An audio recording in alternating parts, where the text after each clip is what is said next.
저는 지금 혼자 말씀을 전하고 있습니다. 앰프와 마이크와 스피커가 저희 목소리를 도와주어서 여러분이 다 들을 수 있는 것 같습니다. 어저께 촛불 집회를 봤습니다. 10,000명도 아니고 10만 명도 아니고 50만 명도 아니고 100만 명도 아니고 150만이 모였답니다. 청와대를 향해서 소리를 쳤습니다. 박근혜 하야, 박근혜를 체포하라 하는 말이었어요. 왜 그렇게 외치고 150만이나 엄청난 소리로, 저는 혼자 지금 얘기해도 여기 모인 모든 분들이 다 들을 수 있습니다. 150만 명이 소리를 쳤습니다. 얼마나 큰 소리일까요? 우레 같은 소리였을 거예요. 그렇지만 왜 그런 소리를 바라고 그랬습니까? 우리 육신의 삶을 위해서 그렇게 크게 소리를 외치고 소리를 쳤습니다. 그러나 여러분, 우리가 착각해서는 아니 될 것 같습니다. 이것보다도 더 큰 소리를 쳐야 될 문제가 있습니다. 육신의 삶도 중요합니다. 그러나 더 중요한 문제가 있습니다. 그 문제가 뭡니까? 우리 영혼의 문제입니다. 그리고 우리 영원한 삶의 문제입니다. 여러분, 우리 인간은 동물과 다르지요? 동물은 영혼이 없어요. 근데 사람은 영혼이 있습니다. 어떻게 할 수 있습니까? 사람만큼은 행복하기를 원하죠. 그리고 오래 살려고 해요. 우리 교회는 연세 많은 분들이 많죠. 그러나 아직도 노후를 준비한다고 말합니다. 아직도 건강 하는 얘기를 듣습니다. 왜 그렇습니까? 인간이기 때문에 그런 것입니다. 인간은 동물과 다른 존재입니다. 한 걸음 더 나가서 모든 인생은 우리 육신의 삶을 마감하지만 우리 영혼은 우리 삶을 마감하지 않습니다. 영원한 삶으로 우리 죽음은 인도되게 되어 있습니다. 여러분, 신자나 불신자나 조상이 있는 것을 믿습니다. 왜 믿습니까? 영원한 존재이기 때문에 그런 것입니다. 진짜 크게 외쳐야 될 소리가 뭘까요? 150만 명의 소리보다 더 큰 소리를 우리가 외쳐야 되는 것입니다. 무슨 문제일까요? 우리 영원한 삶을 위해서, 내 영혼을 위해서 더 큰 소리로 외치고 살아야 한다는 것입니다. 오늘 본문은 특별히 이사야 40장은 4가지 주제를 우리에게 가르쳐주고 있습니다. 첫째 주제가 1절에 보면 내 백성을 위로하라 하는 말씀입니다. 나라를 잃어버리고 바빌론이라는 나라에 포로로 잡혀가서 희망 없는 삶을 삽니다. 그런 그들에게 하나님은 위로하라고 말씀합니다. 왜냐하면 그 모든 위로가 이제는 위로받을 만한 때가 되었다고 말씀을 하고 있습니다. 죄악이 용서받습니다. 포로에서 자유함을, 나라를 찾을 때가 돌아왔다고 말씀하고 있는 것입니다. 두 번째 주제가 그런 구원을 이루시는 하나님이 이제 너희 하나님으로 너희 인생에 개입하신다고 말씀하고 있습니다. 그래서 주의 길을 예비하라, 준비하라, 이렇게 말씀을 하고 있습니다. 주님이 돌아오시고 하나님이 돌아오시면 그들이 이제 바벨론에서 다시 나라를 회복해서 돌아올 때에 사실은 길도 알 수가 없어요. 왜? 이미 바벨론에 잡혀가가지고 1세대는 다 거진 다 죽었습니다. 그러니까 그 가는 길을 모르는 거예요. 사막을 통과해야 됩니다. 없는 길도 만들어 와야 합니다. 강을 건너야 합니다. 뜨거운 모래바람을 맞으면서 와야 하는 것입니다. 거기에 하나님은 이렇게 말합니다. 낮은 골짜기를 높이고 광야의 길을, 사막의 길을 만들어서 하나님이 그 길을 평탄케 해서 돌아오게 하실 것이라고 그 인생의 개입을 그렇게 말씀을 하고 있습니다. 셋째 주제는 우리 인간의 유한한 한계성을 말하고 영원한 존재이신 하나님을 대입하고 있습니다. 인간의 모든 한계는 극복할 수 있답니다. 해결할 수 있답니다. 왜? 하나님이 해결자가 되신다고 말씀을 하고 있습니다.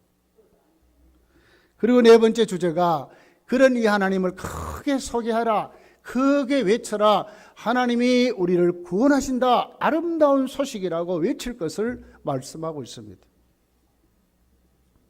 저는 여러분에게 오늘 정말 좋은 기회를 제공하려고 합니다.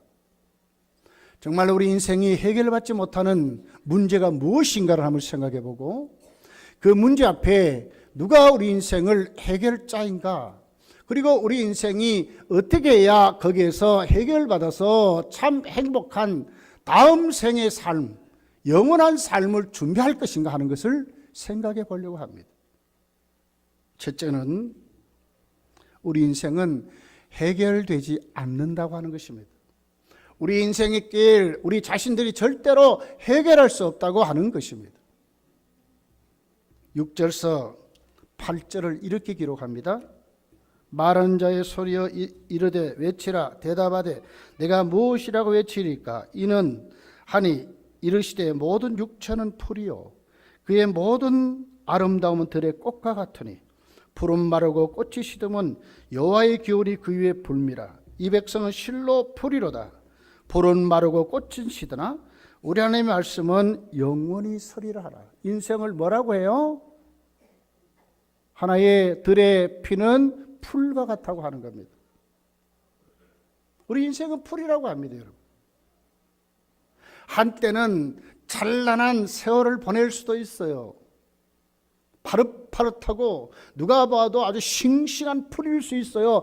그러나 계절은 이길 수 없는 거예요.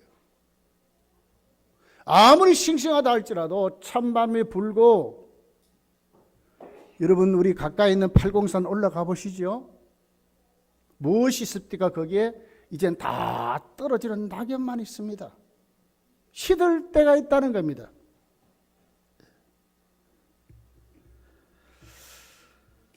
인생론을 말한 시를 한번 제가 뽑아봤어요. 세월과 함께 떠나버린 청춘이라 하는 시입니다. 어느새 세월이 이렇게 흘러갔을까? 어느새 시간이 이렇게 흘러갔을까? 할아버지 손잡고 머리 깎으러 갔던 때가 어제 같은데, 아버님 손잡고 목욕탕 갔던 시간이 어제 같은데, 어머님 손잡고 시장 구경 갔던 시간이 어제 같은데, 어느새 내 곁에는 할아버지도 할머니도 계시지 않는다. 어느새 내 곁에는 아버님도 계시지 않는다. 이제 기억조차 흐릿해지는구나. 세월이 유시같이 흘러 이제 내 나이가 옛날에 아버지 어머니가 되었고 옛날에 할아버지가 되었다. 세월과 함께 떠나버린 청춘, 돌이킬 수 없는 흘러간 청춘.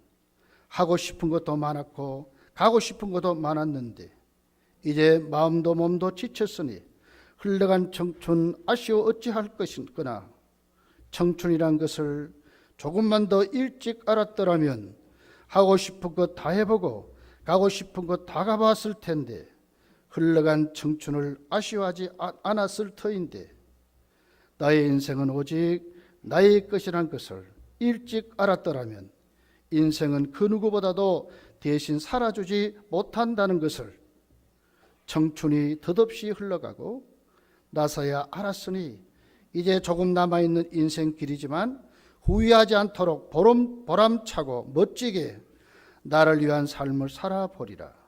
결코 후회하지 않은 그런 삶을 살아보리라. 할머니, 할아버지, 어머니, 아버지 손잡고 목욕탕도 가고 시장통도 다니고 좋은 맛있는 음식도 사 먹고 할머니, 할아버지, 아버지, 어머니 등도 마려주고 했던 그 세월이 어제 같은데 나도 이제 할아버지가 되었고 나도 이제 할머니가 되었고 나도 이제 아버지가 되었고 나도 이제 어머니가 되어버렸다는 거예요. 요즘 유행하는 가요가 있대요. 청춘아 돌려다오. 돌려집니까? 우리 인생은 뭐라고요? 들에 있는 풀과 같다는 거예요. 다 시들고 다 꺼져 갈 수밖에 없다는 거예요. 누가 시간을 붙잡고 누가 세월을 붙잡고 누가 우리의 젊음을 붙잡을 수 있습니까? 온갖 좋은 약 아무리 많이 드셔도 아무리 많이 운동해도 늙어감을 막을 수 없어요. 이 인생의 한계예요. 그럼 한 걸음 더 나가서 한번 물어보겠습니다. 그러면 여러분이 이룬 모든 업적들, 우리가 갖고 있는 모든 삶의 열매들, 성경은 뭐라고 하죠? 들에 피는 꽃과 같다고 말을 합니다. 한때 꽃도 아름답습니다. 향기도 있습니다. 누가 보아도 참 아름답다고 표현합니다. 그러나 세월은 못 속이는 겁니다. 그렇게 많이 모으고 그렇게 많이 가져도 결국 어떻게 됩니까? 우리 인생은 떨어질 때가 있는 것입니다. 오늘 우리 여기 좋은 화분을 이렇게 아주 이쁜 꽃을 갖다 놓았어요. 이게 얼마나 갈 것 같아요? 일주일도 못 가요. 이게 우리 인생이라요. 네. 알렉산더라고 하는 그리스의 가장 힘 있는 왕이 유럽을 다 체포했습니다. 이제는 세계도 먹어버린다고 했습니다. 그런데 젊음으로 그는 하나님 불러가셔서 죽을 수밖에 없어요. 그는 자기가 죽으면서 유언을 합니다. 나에 관해 내 두 다리를 다 내놔라. 내 두 손도 관 밖으로 내놓고 이렇게 해서 응구해서 묻어달라 했습니다. 왜 그렇습니까? 빈손으로 왔다가 빈손으로 가는 존재라고 하는 것입니다. 여러분, 여러분의 조상이나 여러분의 아주 존경하는 그런 인물들 여러분 무덤에 한번 가보셨습니까? 무엇만 있습니까? 아무리 불러도 대답합니까? 아니, 아무것도 없어요. 이게 우리 인생이라요. 유한한 존재입니다. 영원하지 않습니다. 해볼 방법이 없습니다. 내 모든 문제를 내가 해결할 수 없는 존재로 우리는 살아가는 것입니다. 좋은 옷을 입고 보기에는 아주 멋있는 끝에도 훈련소에 가니까요, 그 사람이 그 사람이라요. 아무것도 아니라요. 머리 빡빡 깎아가지고 그래 놓으니까 똑같아요. 사장도 그렇고 똑같습니다. 이게 인생입니다, 여러분. 요즘 우리는 개혁이란 말을 많이 쓰지요. 개혁이 됩니까? 유엔을 만들어 놓고 전쟁하지 말자고 그렇게 전쟁하지 말라고 하지만 전쟁이 끝납니까? 끝나지 않습니다. 여러분 왜 결혼합니까? 행복하려고 하지 않습니까? 사랑해서 결혼하지 않습니까? 얼마나 값디까? 우리 인생길은요, 전쟁이 끝나지 않아요. 우리 인생이 우리 스스로 절대로 우리 문제를 해결할 수 없어요. 모이면 싸우고요, 모이면 미워하고요, 모이면 다투는 존재예요, 우리가요. 그렇게 사랑한 끝에도 조금만 같이 한번 지내보세요. 냄새나고 다 그래요. 아무것도 아니. 우리 인생길을 우리 자신이 절대로 해결할 수 없어요, 여러분.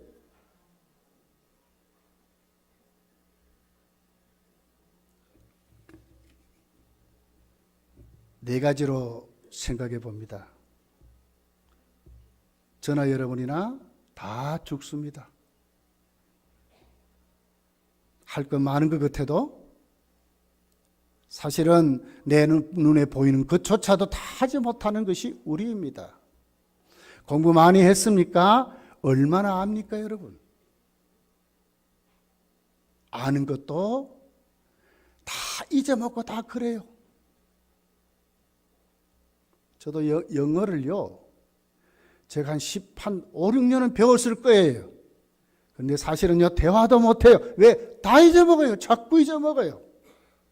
이게 우리 인생이라요.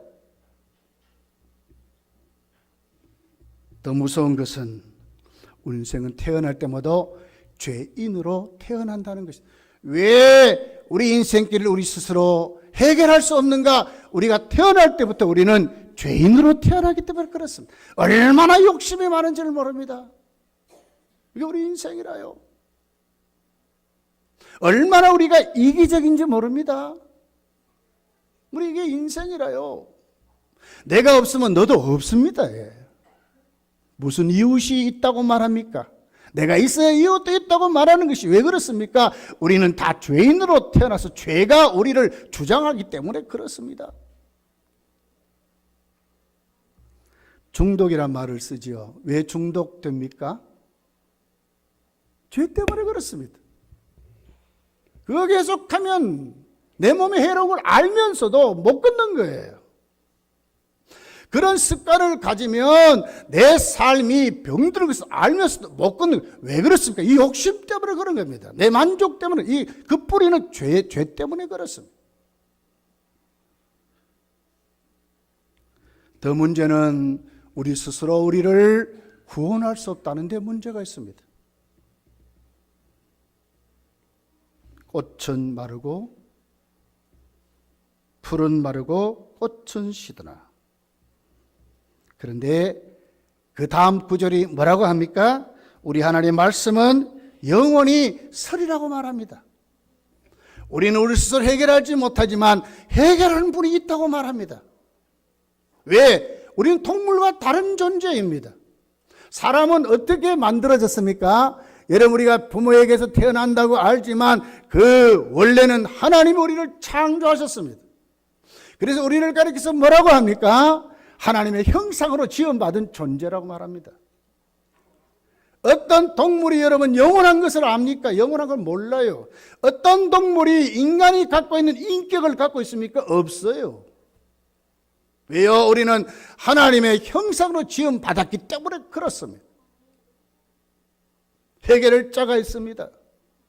우리 문제를 해결할 자가 있습니다. 죽음의 문제를 해결하고 영혼의 문제를 해결하고 내가 해결하지 못하는 모든 문제를 해결할 분이 있습니다.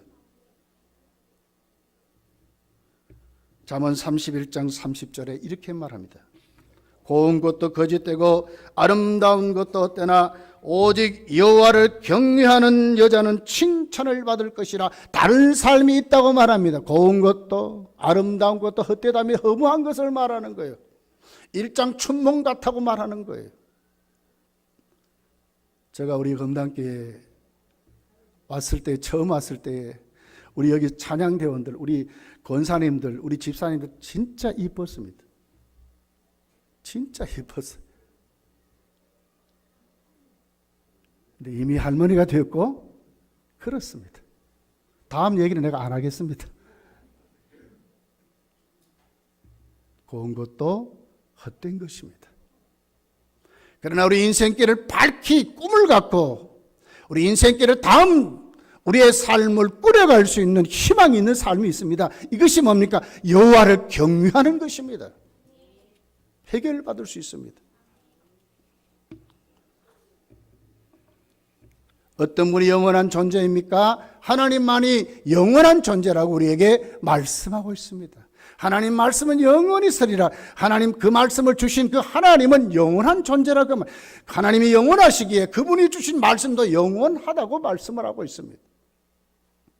박근혜 대통령이 대통령 될 때 우리는 얼마나 그를 믿었습니까?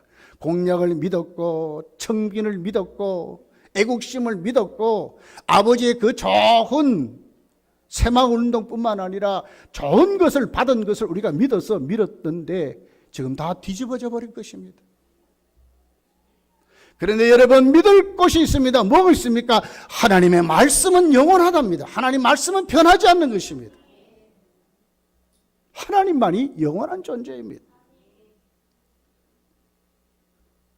히브리서 4장 12절에 이렇게 말합니다. 하나님의 말씀은 살아있고 활력이 있어 좌우에 날선 어떤 검보다도 예리하여 혼과 영과 및 관절과 골수를 찔러 쪼개게 하여 또 마음의 생각과 뜻을 판단한다 이랬습니다. 인간의 모든 인격과 우리의 삶을 개혁하고 우리의 삶을 똑바른 인생관을 가지고 하나님 형상을 받아서 누리며 살아갈 수 있는 희망적인 삶이 있습니다. 어디에 있습니까? 하나님의 말씀에 있다고 하는 것입니다. 예수님은 마태복음 7장에 보면 두 가지 인생의 집을 말씀했습니다. 모래 위에 있는 집이 있답니다. 그건 내가 짓는 집입니다. 내 생각대로, 내 방법대로, 내 고집대로, 내 욕심대로 짓는 집을 말하고 있습니다. 그런데 이 집은 문제가 있습니다. 창수가 나고 바람이 불고 태풍이 몰아치면 언제 집을 아름답게 지었느냐 할 싶도록 다 무너진다고 했습니다. 무너짐이 심하다고 그랬습니다. 그런데 또 다른 집이 있습니다. 어떤 집이 있습니까? 지을 때는 힘드는 것 같아도 반석 위에 지은 집은 어떻게 합니까? 그 기초가 튼튼하여서 창수가 불고 바람이 불어도 무너지지 않는다고 말하고 있습니다. 그 반석은 무엇입니까? 예수 그리스도를 말합니다. 그 반석은 무엇입니까? 하나님의 말씀을 말하는 것입니다. 영원한 하나님 앞에 우리 인생의 집을 짓고 예수님을 영접해서 오늘도 그 삶을 세워는 그 사람들은 결코 무너지지 않는 삶을 살아간다고 말씀하고 있습니다. 여러분, 우리 정말 깨달아야 합니다. 인생은 우리 스스로 어떤 문제도 해결할 수 없습니다. 저도 이제 나이가 좀 들어서 머리가 희끗희끗 염색 안 하면 반백입니다. 얼마나 수치 많았는지 이용소에 가면 이발사 아저씨들이 아이고 목사님 노년이 좋겠습니다. 왜 그렇습니까? 그랬더니 머리카락이 철사 같아요. 굵어서 얼마나 좋은지 이런 머리는요 잘 안 빠져요. 그리고 오래 갑니다. 근데 웬걸요? 다 빠지고 여기 이제 없어요. 뚜껑이 훤히 보이도록 돼버렸어요.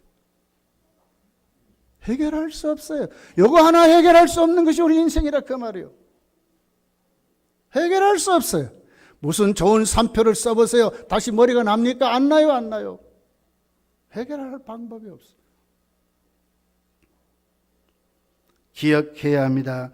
오늘 내 인생을 책임질 수 있는 분이 있답니다. 오늘 내 인생의 가치관을 똑바로 세워서 내 영혼의 문제, 내 영혼의 문제, 내 육신의 삶의 문제를 개혁하고 고쳐주고 해결할 수 있는 구원의 주님이 있다고 말씀하고 있습니다.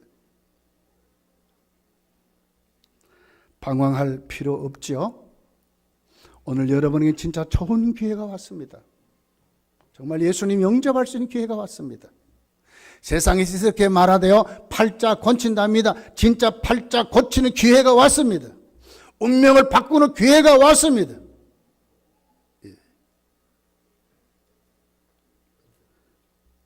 세 번째로 보니까 9절에 이렇게 말합니다. 아름다운 소식을 전하는 자여 너는 높은 산에 오르라. 아름다운 소식을 예루살렘에 전하는 자여 너는 힘써 소리를 높이라. 두려워하지 말고 소리를 높여 유다의 성읍들에게 이르기를 너희 하나님을 보라 하라고 말합니다. 크게 소리를 외치랍니다. 왜 외쳐야 합니까? 하나님이 우리 인생을 해결해 줄 수 있기 때문에 하나님을 보라고 크게 외치랍니다. 보라 이 말은 원문을 보면 주목하라, 그만, 오늘 또 좌우로 옆으로 보지 말고 그만 주목하라 이 말입니다. 하나님만 주목하고 사는 요 사람들이 우리 인생을 해결하고 살 수 있다고 말씀하는 것입니다. 어르신들이여, 오늘 여기 오신 우리 새로운 우리 이웃들이여, 여러분 인생을 친구가 책임지는 것이 아닙니다. 여러분 인생은 여러분 자신이 책임지는 것이 아닙니까? 누가 책임집니까? 우리를 창조하신 하나님, 우리를 구원하신 하나님, 하나밖에 없는 독생자를 우리 죄를 위해서 십자가에 내어주신 그 하나님의 사랑이 우리를 구원한다고 말씀하고 있는 것입니다. 그 하나님을 바라봐야 합니다.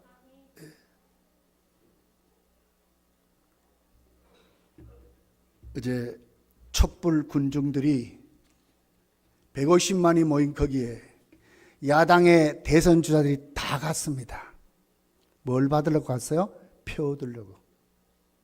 온갖 독서를 다 퍼부으면서 거기 갔습니다. 과연 그들이 우리 인생을 책임질 수 있나요? 대한민국을 책임질 수 있나요? 아니에요. 누가 책임진다고요? 하나님이 책임지신다니까요. 예수님 영접하면 우주를 만드신 창조인 성령께서 우리 인생길을 책임진다 그 말입니다. 여러분 믿으셔야 합니다.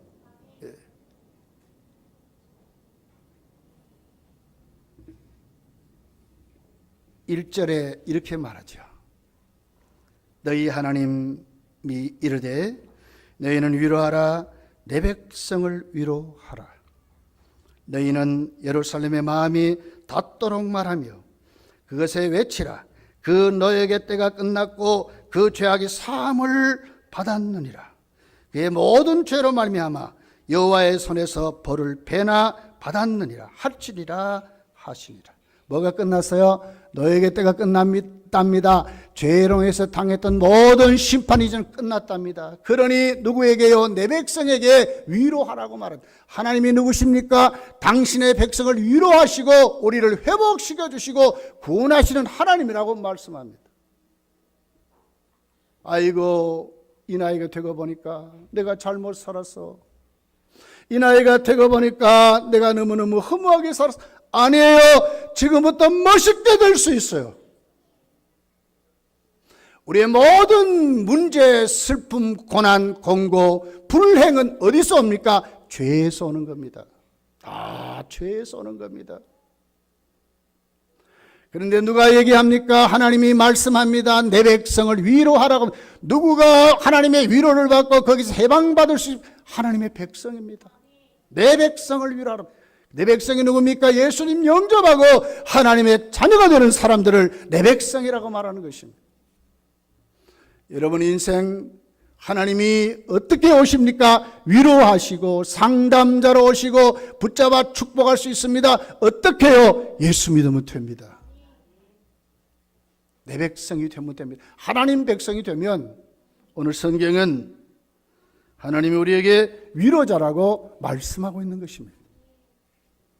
10절을 이렇게 말합니다. 자, 우리 같이 한번 읽어보겠습니다. 10절 시작. 보라, 주 여호와께서 장차 강한 자로 임하실 것이요 친히 그의 팔로 다스릴 것이라. 보라, 상급이 그에게 있고 보응이 그 앞에 있으며. 무슨 얘기죠? 하나님이 누구라고요? 하나님이 우리를 구원하시고 우리 인생길을 위로하시고 우리 인생길을 인도하는 정도가 아니에요. 한 걸음 더 나가요. 어떻게 합니까? 우리 인생의 마지막 결론을 책임진대요. 하나님이 우리에게 상급으로, 하나님이 우리에게 보응으로 우리에게 오신다는 거예요. 예수 믿고 하나님의 자녀로 살고 하나님 잘 섬기면서 우리 인생길을 잘 가꾼 그 사람들에게는 우리 마지막 우리 주님 날 부르실 때 어디로 갑니까? 천국 가는 것입니다. 천국이 있습니다. 천국이 있습니다. 상급이 있습니다. 섬김대로 천국에서 누릴 수 있는 복이 있습니다. 그러나 여러분, 지옥 가는 사람들이 있습니다. 예수 안 믿고 내 인생 교만히 살면서 허무하게 살면서 아무것도 하지 아니하는 사람들은 오늘 하나님이 보응하신다고 합니다. 거기에 걸맞도록 하나님이 심판하신다고 말하는 것입니다. 여러분, 지옥이 있습니다. 지옥이 있습니다.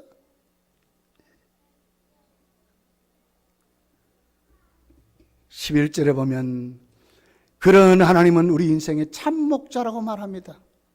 그는 목자같이 양떼를 먹이시며 어린 양을 그 팔로 모아 품에 안으시며 젖먹이는 암컷들을 온순히 인도하시는도다. 하나님이 어떤 분이라고요? 우리 인생길을 목자같이 인도하신대요. 양은요 목자 없으면 살 수 없어요. 목자만 따라가면 살아요. 여호와는 나의 목자시니 내게 부족함이 없다. 다윗 왕도 그렇게 고백하고 살았어요. 먹을 것 주십니다. 입을 것 주십니다. 앞으로의 삶의 계획을 주십니다. 지혜를 주십니다. 그리고 우리가 살아가는 모든 삶의 배경도 하나님이 허락하셔서 하나님이 살게 하신다는 거예요. 어린 양을 팔로 모아 안고 간대요. 목자가 어린 새끼를 가슴에 안고 이리 가운데 수많은 적의 위험 앞에서도 딱 안고 가면 그 어린 양은 어떻게 되겠어요? 그 품에 너무너무 안식하고 너무너무 평강의 삶을 사는 것입니다. 하나님 안에 이런 삶의 축복이 있습니다. 왜 근심합니까? 염려합니까? 왜 걱정합니까? 왜 건강 때문에 벌벌 떱니까? 예수 믿으세요. 그분이 해결해 주실 거예요. 진짜 좋은 기회가 왔습니다. 하나님은 12절서부터 18절까지 이렇게 말합니다. 열방의 통에 물 한 방울 같이 여긴대요. 하늘 전체를 손바닥 하나로 재신대요. 바다의 깊이를 하나님은 그냥 한눈으로 다 헤아리신대요. 누가요? 하나님이 그렇게, 그 하나님이 어떻게 해요? 오늘 또 피곤한 자에게, 무능한 자에게 힘을 주고 지혜를 주시고 셈을 주어서 여호와를 앙망하는 자에게는 반드시 셈을 주신다고 말씀을 하셨어요. 좋은 기회가 왔습니다. 오늘 처음 오신 우리 사랑하는 우리 이웃들이여, 예수 영접하고 예수 믿고 여러분 하나님의 백성이 되십시오. 하나님이 여러분의 인생을 책임져 주실 것입니다. 그 삶을 여러분 우리 검단교회 여기 있음에 여러분도 이 기회에 예수 믿고 우리 함께 천국 가시기를 예수님 축복합니다. 제가 한번 찬양하겠습니다. 우리 같이 한번 아는 그 참 전능하신 나의 주 하나님은 능치 못하실 전혀 없네. 우리 찬양 한번 하겠습니다. 전능하신 나의 주 하나님은 능치 못하리 전혀 없네. 우리의 모든 간구, 우리의 모든 생각도, 우리의 모든 꿈과 모든 소망도 신실하신 나의 주 하나님은 우리의 모든 괴로움 바꿀 수 있네. 불가능한 일 행하시고 죽은 자를 일으키시니 그를 이길 자 아무도 없네. 주의 말씀 의지하여 깊은 곳에 금을 던져 오늘 그가 놀라운 일을 주시는 것 보라. 주의 말씀 의지하여 믿음으로 금을 던져 믿는 자에겐 능치 못함 없네.